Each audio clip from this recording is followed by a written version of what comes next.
1970s. I mean, that's Right. what they created a plan that was put in place to benefit, making sure officers had due process rights. And so that gets into the shifting of responsibilities and shifting of the policies. That part of the equation of the pie. So there's three parts of the pie. We talked about abolishing, reallocating funds, and shifting the priorities. So when you get back into the reallocation of funds, and let's say we're going to talk about the mental health aspect of it.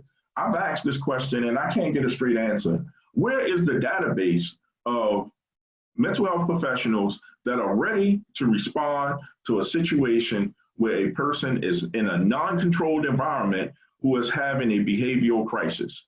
Now, again, you'll have a few people that say, I want to go out to the middle of, let's say, Times Square, where you're from, somewhere that you're familiar with being a New Yorker. If you have a person that's having a behavioral crisis in the middle of Times Square, are we going to send our mental health professionals and social workers to respond to that? Can I challenge you there? Let's talk about it. All right. So, first off, you said a good amount of things there. I appreciate that. It was dope, very detailed, and you're sharing your perspective, which is what we want. When I say we, not just me, because you're conversing with me, but whoever's viewing. I don't even know how many viewers on right now, and we'll go listen to this. Mental health. So you're like, well, where's the database? I think that question is a legit question, right? Where's the database? But really, it's about how do we get to a point where we can build something like that, right? Because you have, like, when it comes to mental health, I'm not a mental health expert, but I have a huge value for mental health, and I'm sure you do as well.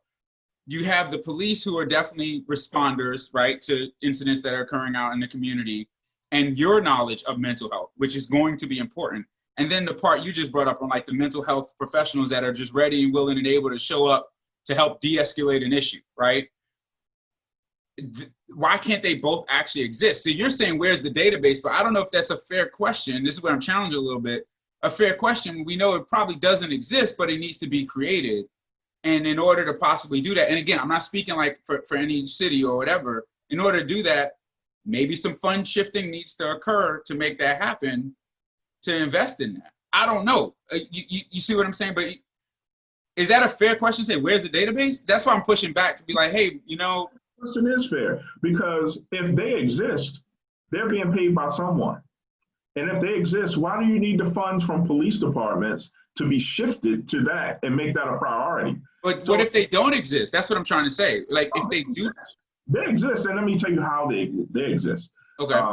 So let's use Baltimore City for an example. Yeah.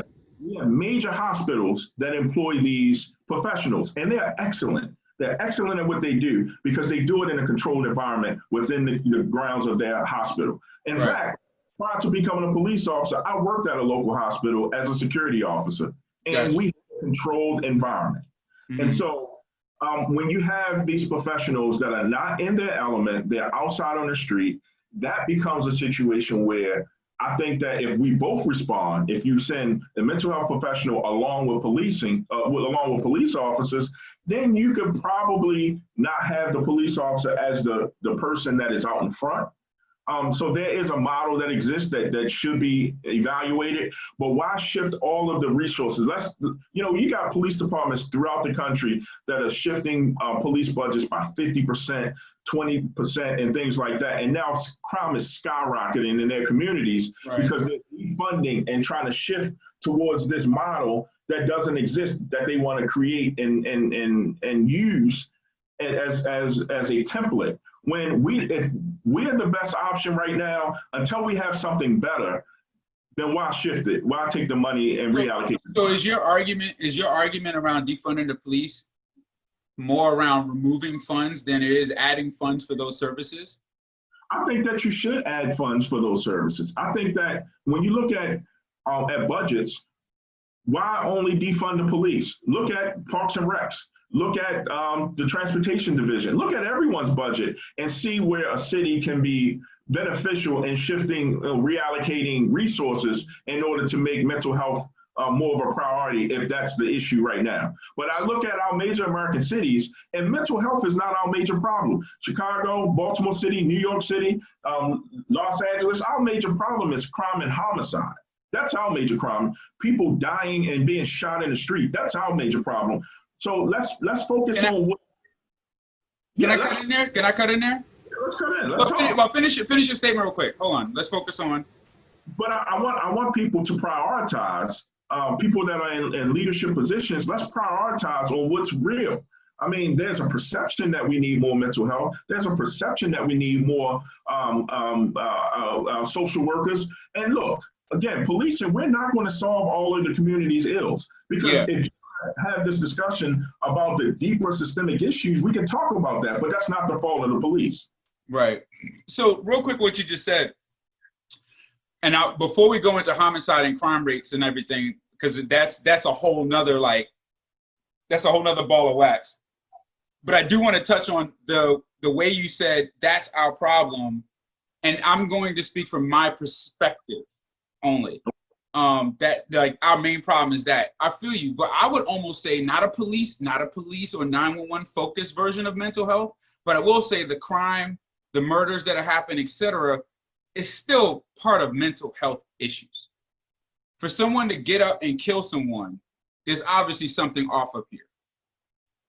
Am I making an incorrect statement? I think that people have used crimes like violent crime, like shootings and stabbings, as a crime of opportunity because there's no sufficient penalty for that. If you bring people with swift justice, if they get justice, if you bring them, right now in our criminal justice system, the police does an investigation, you make an arrest, they take a person before a judge or magistrate, they sit for a year, they go to trial, on a technicality they get off, they're back on the street, they murder someone else, and then it's like, why wasn't this person already in jail? It's a technicality, something with I wasn't dotted or a T wasn't crossed, and then I agree with our criminal justice system, it's the best in the world. However, you bring someone before a judge or magistrate, you bring them before a jury of their peers, and if the case cannot be proven, then yeah, they should be able to be back on the street. But when they murder someone else again, that's what we see in our cities. We're starting to see repeat violent offenders back on the street harming someone else. Would you say there's no consequence? And I would almost say, like, if we look at, I'm going to make a little poke here, but like if we look at, you said that we have the best criminal justice system in the world, and I'm definitely not going to argue that because I'm not on your side of the fence, and I think that is your perspective that you have. But just because it's the best doesn't mean that it's good or perfect or flawless. Right. Okay, cool. That's fair. And then the other aspect of that is that when we're talking about repeat offenders and the amount of justice, this is where I'm going to do my little poke, but we'll jump into this subject a little bit more later.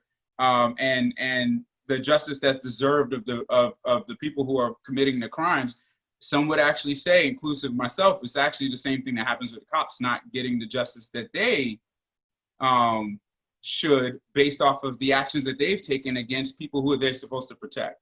You feel what I'm saying? And so when we have certain aspects in this subject, I don't necessarily agree with you, but I understand what you're saying. The whole point of civil conversations isn't to agree. The whole point isn't to agree.